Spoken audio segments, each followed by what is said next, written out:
and today that recklessness cost someone their life. I've reached out to Secretary of Homeland Security Kristi Noem, and I'm waiting to hear back. Let me be clear, Donald Trump and his administration may not care much about Minnesota. That's been pretty evident, but we love this state. We won't let them tear us apart. We'll not turn against each other. To Minnesotans, I say this: I feel your anger. I'm angry. They want a show. We can't give it to them. We cannot. If you protest and express your First Amendment rights, please do so peacefully, as you always do. We can't give them what they want. The hearts and minds of the people in this state are on our side. To Americans, I ask you this: please stand with Minneapolis. To Minnesotans, know that our administration is going to stop at nothing to seek accountability and justice. The State Bureau of Criminal Apprehension are working on the investigation. We have activated the State Emergency Operations Center. State Patrol and Minnesota National Guard leadership is connected with the Minneapolis Police Department, the St. Paul Police Department, Hennepin County Sheriff's Office, the DNR, and Minnesota's Homeland Security and Emergency Management. We have activated dozens of members of the State Patrol's mobile response team. And from here on, I have a very simple message. We do not need any further help from the federal government. To Donald Trump and Kristi Noem, you've done enough. There's nothing more important than Minnesotan safety. I've issued a warning order to prepare the Minnesota National Guard. We have soldiers in training and prepared to be deployed if necessary. I remind you, a warning order is a heads up for folks. And these National Guard troops are our National Guard troops. They're teachers in your community, they're business owners, they're construction professionals. They are Minnesotans. Minnesota will not allow our community to be used as a prop in a national political fight. We will not take the bait. We will continue to update you, Minnesota, as we get more information. Now I'd like to turn it over to Commissioner Bob Jacobson of the Minnesota Department of Public Safety.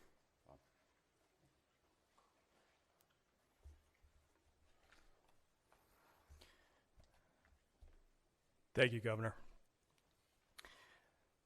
As the Governor mentioned, my name is Bob Jacobson. It is my honor to serve as the Commissioner of the Minnesota Department of Public Safety. First of all, I want to acknowledge the reason that we are all here. The loss of life is not anything anyone would ever want.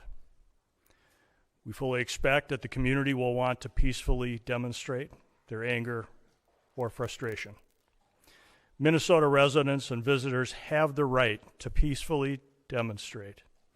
We recognize that demonstrations are often driven by strong emotions, beliefs, and certainly a desire to be heard.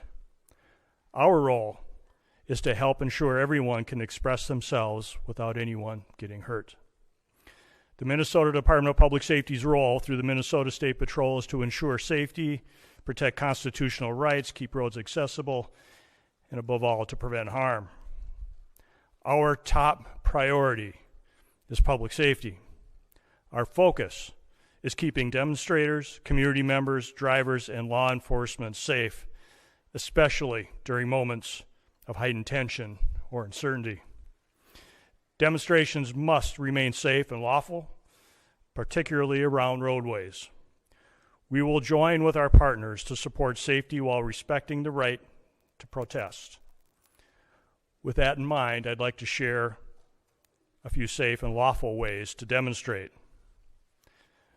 Minnesotans can safely and legally express their views in many ways, including getting together peacefully with others in public spaces, marching or walking, not on roadways, making your voice heard through chants, speeches, and displaying signs, being present in public areas where pedestrians are allowed, gathering in designated or permitted areas, and these actions will allow people to express themselves while protecting the safety of everyone involved.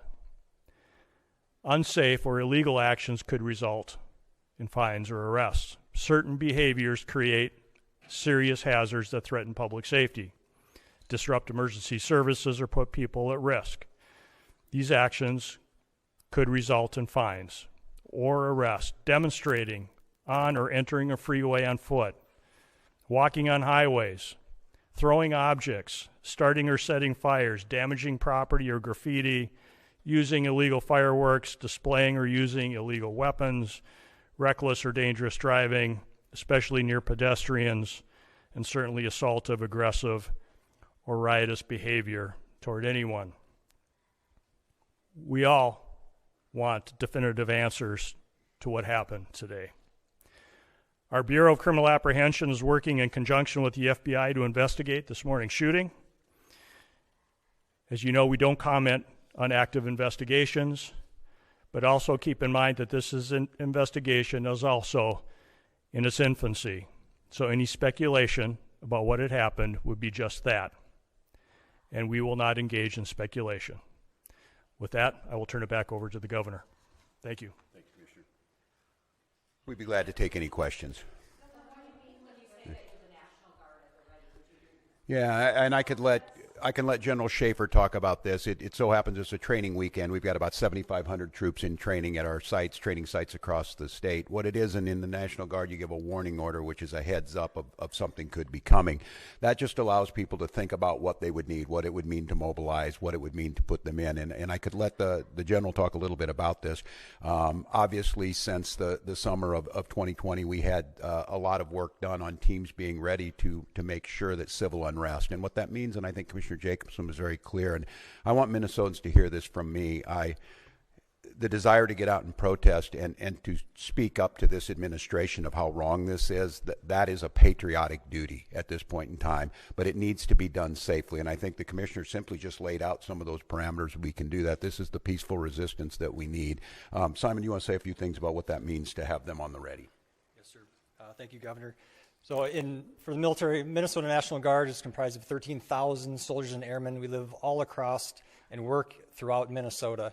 A warning order is just an initial step to increase your preparations. The Minnesota Guard is always prepared to respond and support state agencies and the citizens of Minnesota. So what that means for us today is just some additional checks on equipment that is ready at all times, and maybe some additional phone calls to service members who might be activated, but no activations. We are embedded with our state agencies here at the Operations Center to just continue parallel planning in the event that we are needed to support. Thanks, General. And I would make note, Mary, and to Minnesotans on this about the National Guard, they're there to protect you and protect your constitutional rights. These are our neighbors. They don't wear masks. They don't bust in from somewhere else. They're not here to cause hassles to you or what we saw today, the tragedy. Having them at the ready to make sure, because when we see these types of things happen, and we saw it after the murder of George Floyd, there's folks that want to cause chaos. There's the disruptors in it. And while the vast majority of those protests were peaceful expressions of their First Amendment rights, there were those that destroyed property and put people at risk. The National Guard is there to make sure that peaceful protests are able to be done, and that those that want to do the destruction are stopped from doing that. Yes. Yeah.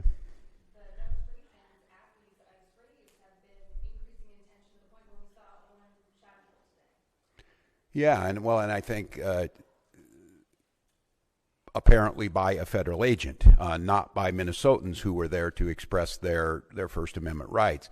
I think we've seen this to have folks ready. The gatherings that were down there today, I think this shocked everyone. People showed up as they should. There's people putting flowers down on a memorial. There's people expressing their anger.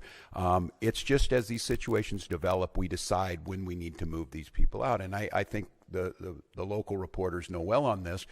Both unfortunately and for us, the upside of this is that we're very good and we've had practice at this. And I just want to, again, implore Minnesotans, I am not telling you not to express your anger or your frustrations or the outrage that we have. Look, this was totally predictable, as I said it yesterday, and it was totally avoidable. And I just want to remind you, too, that local law enforcement, we get no coordination. They don't tell us they're coming. They don't say why they're sending the largest deployment in American history to Minneapolis. They're not making us any safer. We don't have any of that coordination. They should be talking to us when we do these things. Let us know we're going to be down here. This is going to happen. We don't have that. So when you see local law enforcement or state patrol, or if it would take the National Guard, we're there responding to the chaos they've created too, but our role is to make sure that we're protecting Minnesotans so that something like this doesn't happen. I have not. The question was, have I spoken to the individual's family? No, we do not have a definitive ID on this individual.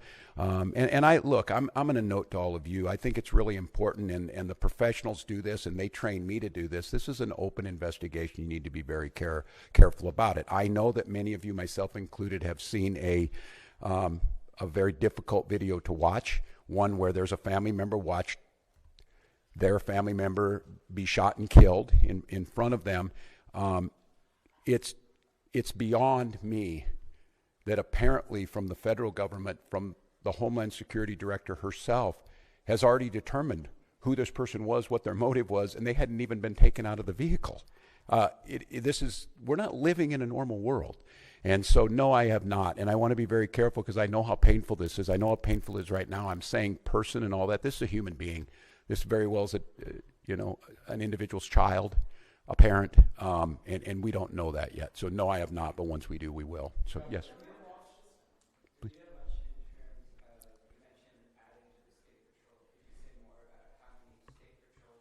Colonel, would you like to do that? Colonel.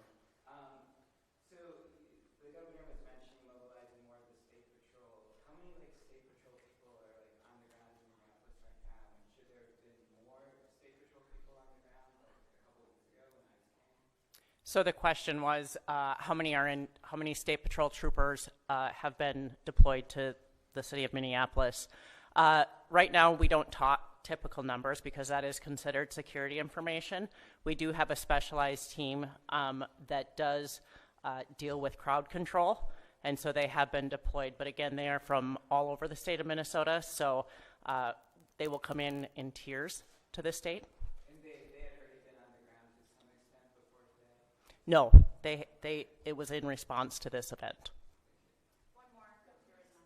Sorry, just to clarify the intention of deploying the National Guard, is there any chance that the National Guard will be deployed against federal agents to protect Minnesotans? I'm sorry. What was it? Has the National Guard ever been deployed against federal agents to protect Minnesotans, given the context of what happened earlier today?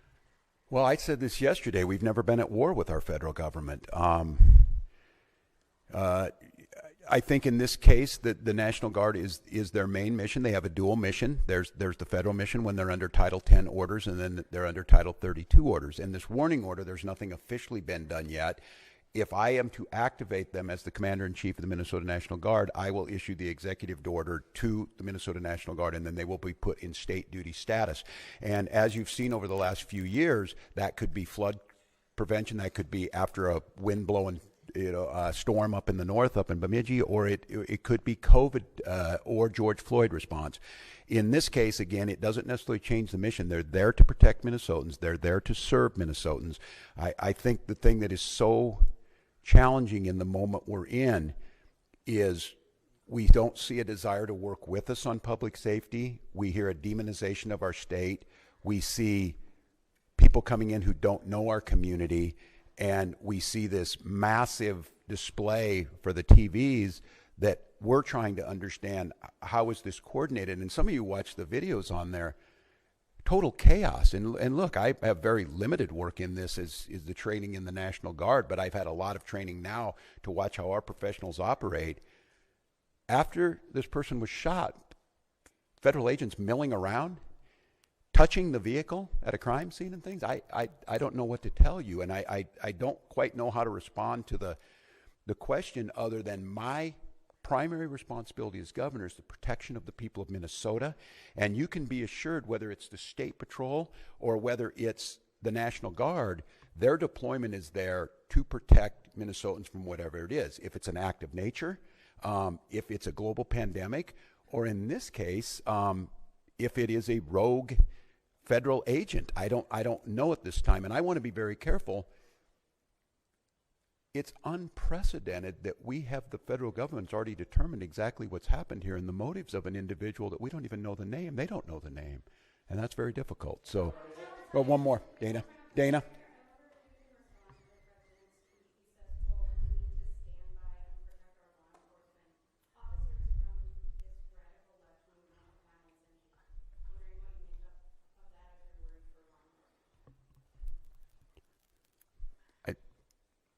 Look, and I understand the uniqueness of this moment in this week, following this week, seeing what's happening in the backdrop of a show hearing in D.C. My job is to govern, and my job is to see what the facts are.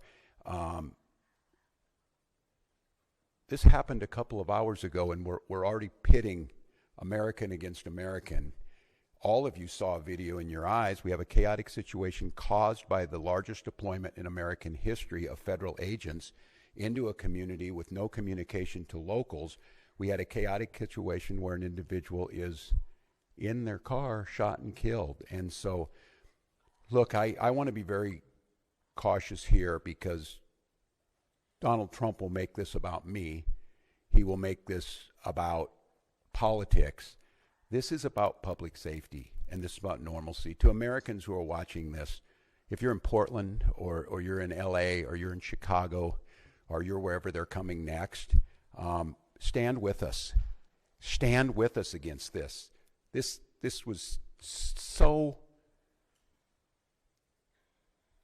preventable, so unnecessary, and I don't know. I hope. Maybe we're at the McCarthy moment. Do you have no decency? Do you have no decency? We have someone dead in their car for no reason whatsoever, and I don't want to be right about this, but I said if they do this, they're going to create a chaotic situation where someone innocent's going to get killed, and they did it. And now we hear more political rhetoric. Enough is enough. And so to Minnesotans, don't take the bait. Do not take the bait. Do not allow them to deploy federal troops into here. Do not allow them to invoke the Insurrection Act. Do not allow them to declare martial law. Do not allow them to lie about the security and the decency of this state. And let's let this investigation play itself out. Let's make sure we protect our neighbors. I encourage you to use your First Amendment rights and all of your constitutional rights, but do so in a peaceful manner. We'll gather back with you as soon as we gather more information that needs to be put out. But again, stay safe, Minnesotans, and we'll be back with you.